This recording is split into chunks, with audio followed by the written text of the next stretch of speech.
I'm Dr. Amy Robbins, and welcome to Life, Death, and the Space Between. Do you have a bucket list? I don't. I actually have never even really thought about it all that much. But on today's show, Laura Carney discovered her father's bucket list years after he died, and how she achieved the items on that bucket list changed the way she lived her life, helped to alleviate a lot of the depression she had felt throughout her life, and shifted how she thought about living and dying. Here's today's episode.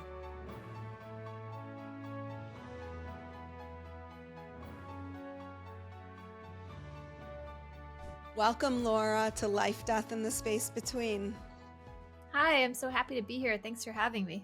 So, your new book, My Father's List: How Living My Dad's Dreams Set Me Free, is about how you found your father's bucket list. Can you tell us what happened to your father and how you discovered his list? So my dad was killed by a distracted driver, a teenager making a phone call when I was 25 and he was 54. I had just moved to New York for my first magazine internship. I was hoping to become a journalist in New York right after college.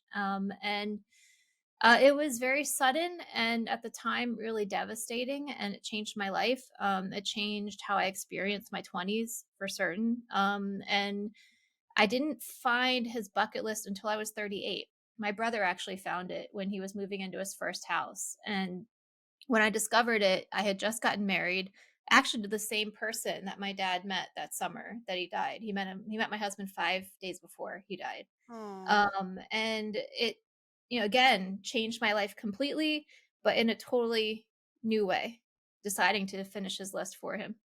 So, I have a lot of questions here. One, I'm very curious about the bucket list and what was on it. And obviously, your book is about that. But I want to start with maybe, did it change your grief process? And what did that look like?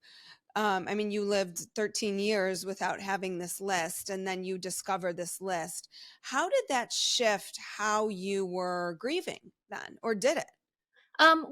When I was a teenager, I was diagnosed with depression and ADHD. And I think probably when I was first experiencing grief after my dad died, I was very afraid I might sink into a depression. I really equated the sadness of that almost like with a pathological diagnosis, like almost with that was my definition, because that was my experience. I had had so many times in my life where I did succumb to a depressive episode that I thought they were sort of the same.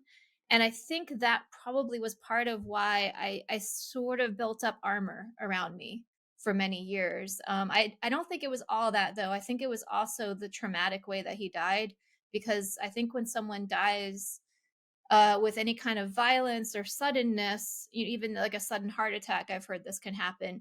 It scares you, and it makes you much more aware of your own mortality, and that Mm-hmm. this could just as easily happen to you. So I think Right. that was the other effect of it, was that I sort of started going into denial that this had happened, because even thinking about it being a part of life, period, much less my life, was too scary for me. So to find his list, right away, knowing in my heart that I needed to do this for him, that is already flipping the script a little bit, because here was a thing he wrote with meaning, with intention, a way to celebrate his own life. He wrote it when he was 29, when I was a baby.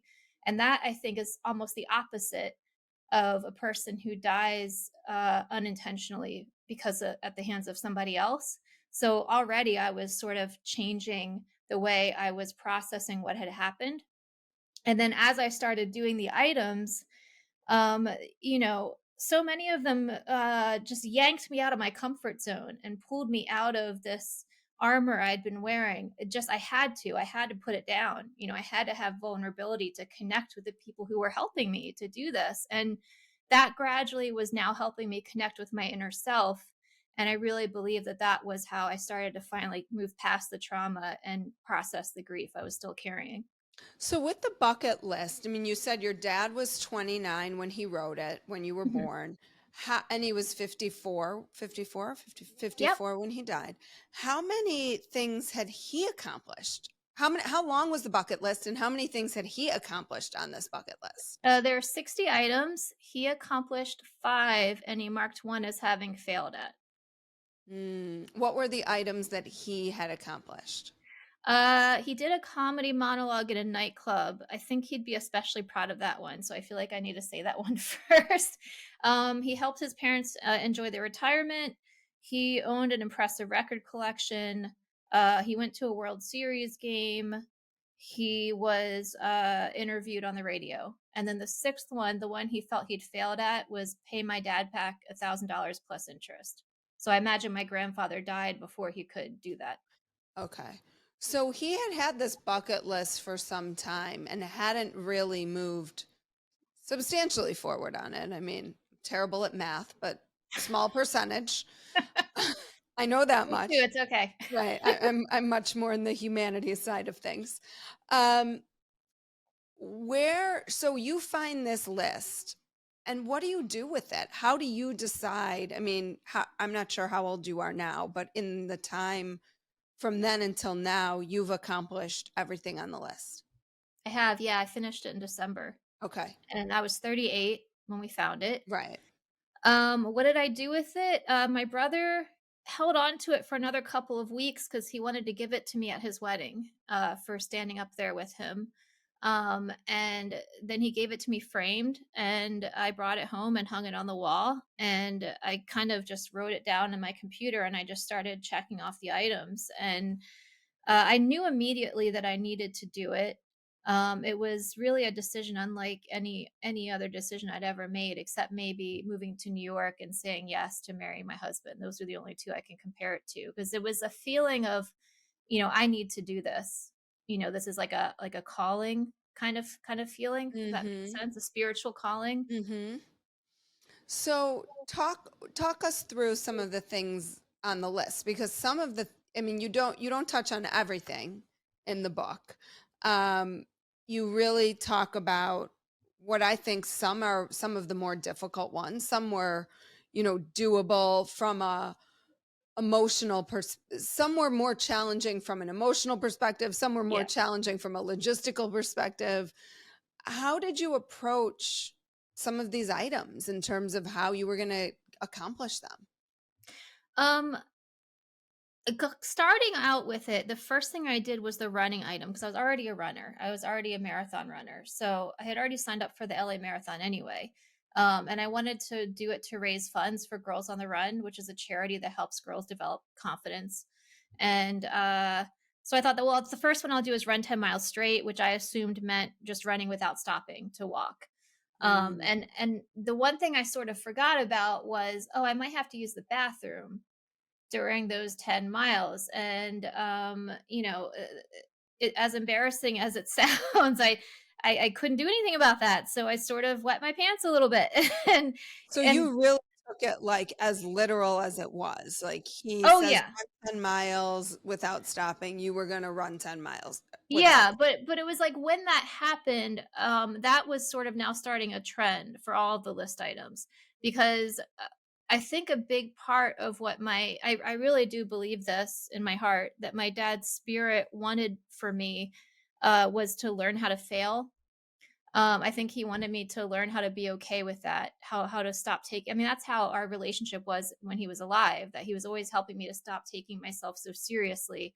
And with the armor I'd built up and not dealing with the feelings, I really was doing that. I was living through my mask. I thought I was like this important Mm-hmm. magazine editor. That was my life, and I was pressuring myself all the time to be like everybody else. So, certainly as I was literally running down Rodeo Drive with urine down my legs and there's all these men around me, I do not look like anybody else. And it was this big wake up call like, it's okay. It doesn't matter, Right. just keep going. And, Right. there the skydiving list item a few months later, I threw up in midair and then I was going to be on TV like that because I used to I would combine the items as much as I could. So that day I was also checking off speak to a TV audience. And that's just my dad's humor. It's like, okay, basically what was starting to happen for me was I was learning to laugh at myself again. And I was developing a really strong sense of faith because I knew as a person with ADHD, diagnosed as a teenager, I shouldn't be able logistically to figure all this stuff out. And yet I could. One day in the first year, I sat down with my Google Calendar and I just mapped it out. Here's how I'm going to do them all. And I wanted to take 4 years because the first item said he hoped to live until the year 2020. Then, of course, COVID happened. So I couldn't take 4 years and ended up taking 6 years instead. But even that is, again, coping with failure, adjusting, being flexible, being resilient, and learning sometimes the things that we view as loss are just a detour. Mm-hmm. So, how old would he have been if he lived until 2020? He would have been, let me think for a second, 71. Yeah. Okay. Wow. So, okay, so the first one is run 10 miles straight. Um, and then it's swim the width of a river, Mm-hmm. skydive at least once, Mm-hmm. which talk about facing a fear, huh? I don't have too much of a problem with heights, but it was Was it scary. your Yeah. husband?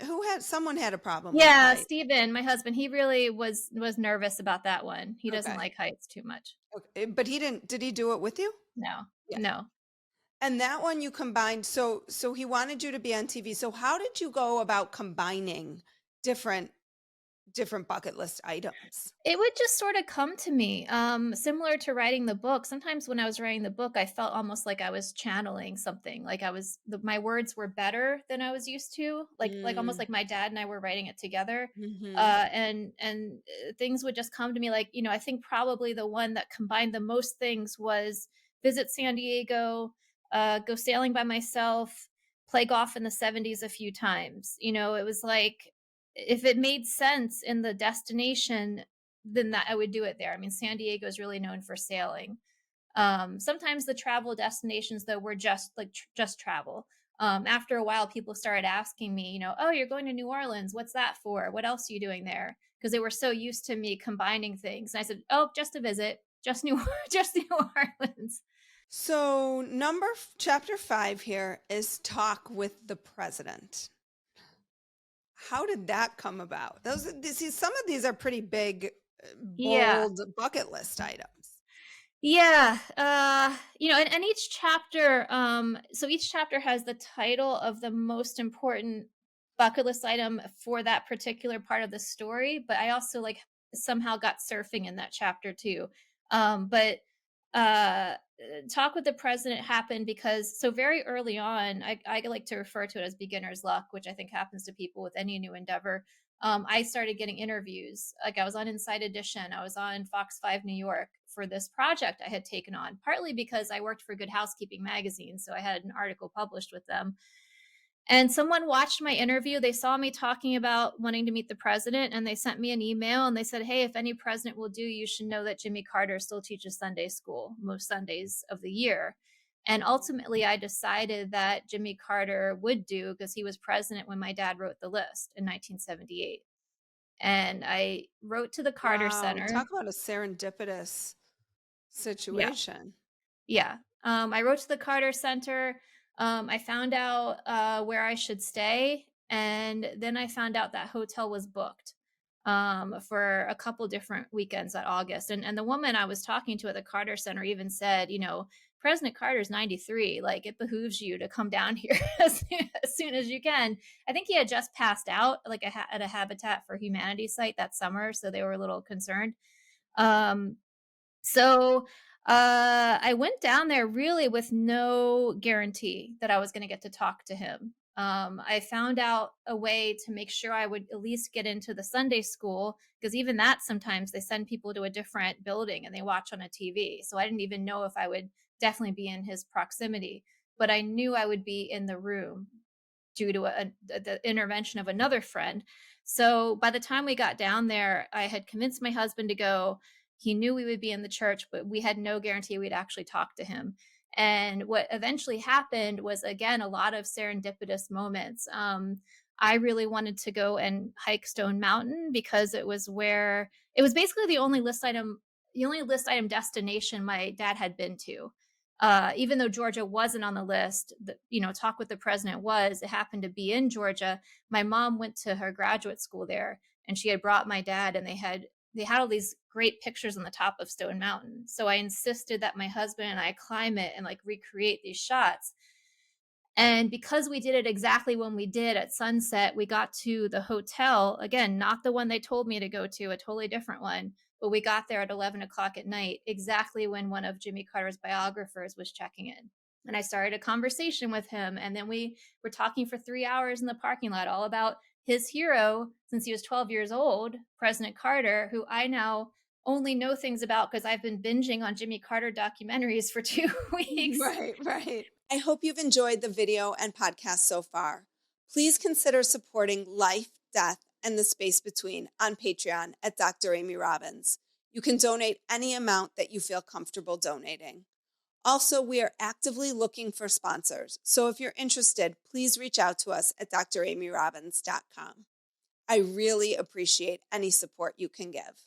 It was enough for him to be impressed with my interest and knowledge. And he kept making jokes like, "Oh, I'm sure he already knows you're here, don't you think?" Wink, wink. And then like we ran into the same guy the next day. And basically I was starting to get the impression, I think this man is going to put in a good word for me.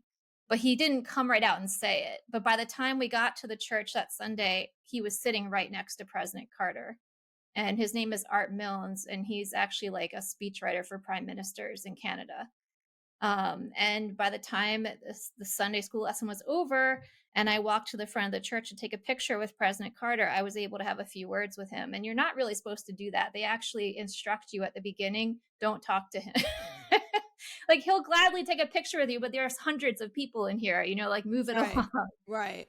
I mean, what's so amazing as you're telling these stories and as you go through the book is how it really did feel like a partnership between you and your dad, and how many of these experiences felt like they were divinely guided in some way. I don't know if that's how it felt to you as you were experiencing them, but certainly like this experience. And I believe there were others too that just seemed like, how did this chain of events occur that allowed this to happen now? Yeah, it would be enough. Enough would happen that it was undeniable to me, and it was undeniable to whoever was with me. And I think that's, now that you say that, it's a really interesting point because I think that's a crucial part of it, right? Is that when my father died, I didn't know how to reach out to people. Partly because I felt insecure about my own depression. So I had taught myself not to show weakness. But now I was letting myself be vulnerable. I'm letting people come in and show me love and help me to celebrate a person's life, to celebrate their dreams. We're not talking about their death anymore. We're talking about what made them feel alive. And in that connection with the other person, that was what brought my dad through. And it would always have to be something where it was like the other person and I are both seeing this, like I'm not just imagining this thing, and it's a shared experience. So tell me, how did you correspond with the Pope? Oh, I saved that one really close to the end. Just because I was so nervous about it. I researched it like anything else. I had made a friendship with a man who was a safe driving advocate. He focuses on speeding actually and kids. And he told me he used to work at Boys Town and he almost became a priest at one point. So it was like, as I'm doing the list, I keep making these new friendships, and then it'll like occur to me, pop into my head, oh, that person could probably be helpful. And he told me about a priest in New York who was a Jesuit priest who had he had visits with the Pope sometimes. So I emailed him, and he helped. He gave me some advice, and then eventually it was mostly Googling, quite honestly. Like I just found out there's a formal greeting, there's a formal salutation at the end, and just all of the right things that you're supposed to say to send a thoughtful letter to Pope Francis. And that's how I did it. And I was shocked to get a response 6 weeks later. And it wasn't from His Holiness himself. It was from, and that's what he likes to go by the way. It's not just him, it's His Holiness. It wasn't from him. It was from one of his assistants, but they always say, basically, I think he has 4 assistants who, like, all what they mostly do is answer his mail, and they represent him. If it's something where someone's asking for prayers and it's really urgent, then you will get something from him himself, but they consider it to be him if it's one of his assistants. Wow. So I want to ask you about some of these How do you other follow lists. that? Right, right. I know. Well, I'm curious about owning a large house with your own land and having your own tennis court, because you talk about having more money than you need. So what does that look like? I mean, looking at the list from the get-go, it was stuff like that that just seemed like, "Oh, this is gonna be impossible. I don't know how I'm gonna do this." But Like one does of the does things ping pong table count as like tennis court? that's what I ended up doing. That's so funny you said that because, one of the things I started realizing was as I was, like I said, I was getting really good with failure. And as each list item had its own twists and turns, I was starting to just go with them and just accept them and recognize maybe what matters more about this list item is what it's teaching me and the experience I'm having, Mm, as opposed to like the exact outcome I think it will be or that I mm-hmm. want. So, with the tennis court, people joked about that with me for a couple years, but eventually what ended up happening was the pandemic started. And I don't know if you remember, but in March 2020, none of us knew if we'd ever leave our houses again. Yeah, I've tried to So block out those 3 years of my it's too life. soon, I know. But so my husband bought me a ping pong set basically, and at that time I thought, well, this is going to have to do. Like if I can't, like, we don't know what's going to happen, so maybe this is my tennis court. And we actually did use it. I mean, because we couldn't leave the house. So since we're now stuck inside these four walls, it did become like it was my own tennis court. Uh-huh. And then something similar happened with Own a Large House. We couldn't travel anymore, and traveling was is what we love and what we had really leaned into with the list for the few years before that. So now that we couldn't travel, we had to figure out a new way to kind of scratch that itch. So what we started doing was camping a lot. And my first time camping was terrifying to me because I had no experience with it. And I thought there were bears coming after us. And by the time we got to the campsite and I watched my husband just kind of like set up this shelter that was going to keep us safe, I recognized, oh, I have the same feeling of if he were building me a large house, like I had the feeling of it. And the whole world was so scary at that point in time. Mm-hmm. So it was almost like this is safety and this is shelter, and then of course I Googled it, and like a house is just a shelter. It doesn't have to be a literal, what you imagine it to be. So that's really, and then he told me the tent he had bought was like large, like it was for 3 people. It wasn't for 2 people. So I thought, okay, well, that's large. And then at the start of the pandemic, we ran every single street in our town just because we were bored.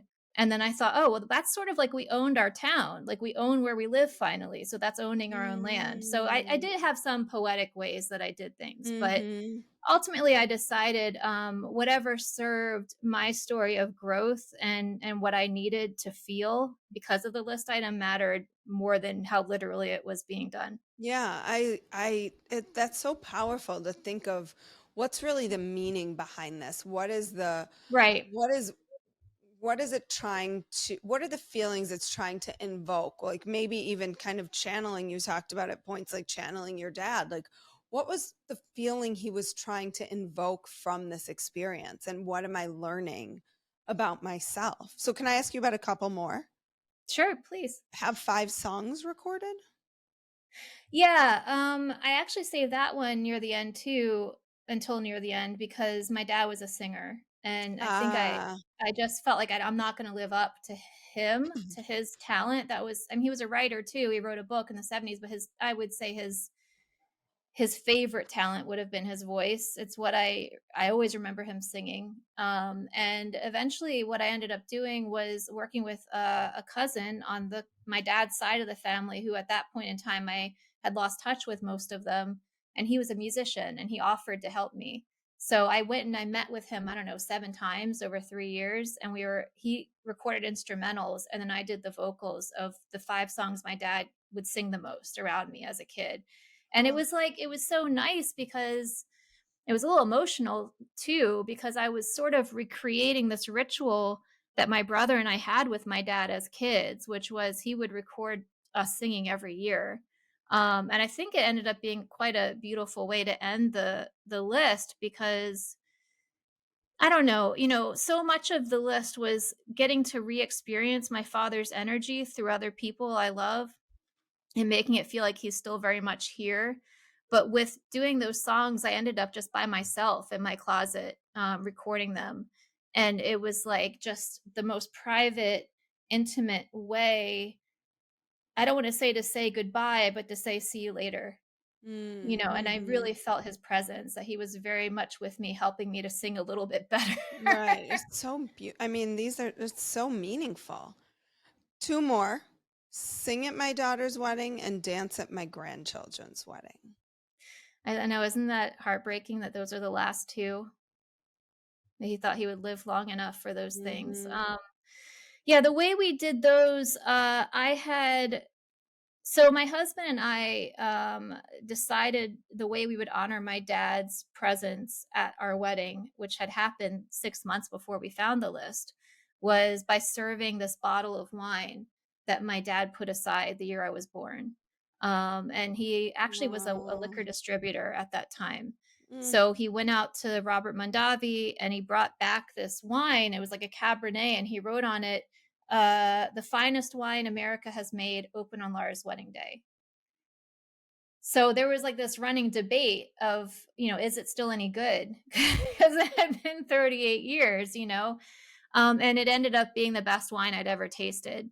And I felt like it was like our bellies were singing when we all drank this wine. So that's like my dad was that was his song. It was Mm. that wine that we're now all, it makes me very emotional every time I tell that story, Yeah. because he was there. He was in all of us. Um and I really struggled with how I would do dance at my grandchildren's weddings, and I knew it had to be related. It had to be connected somehow to that first ritual. So what I ended up doing was I bought a 2018 version of that 1974 bottle from the same vineyard, and it's known to be like the best Cabernet America has made right now. you know Mm-hmm. Mm-hmm. because it turned out he was right about that first one. It actually won the judgment of Paris in that vineyard. It beat the French wines for the first time ever. So it Wow. truly was the best wine America had ever made. So what I'm doing now is I'm putting aside that wine. I'm going to try not to cry about this. And I'm going to see her next week too. I'm putting aside that wine for my niece, my only niece's wedding. Oh, that's amazing. And she was the flower girl at our wedding. I mean, the connections, the synchronicities, all of it is incredible. How do you feel like going through this list? What do you feel like it taught you about how you should live your life, but also what messages can we take away in terms of how we all can live our lives? The phrase that's going through my head right now is let go.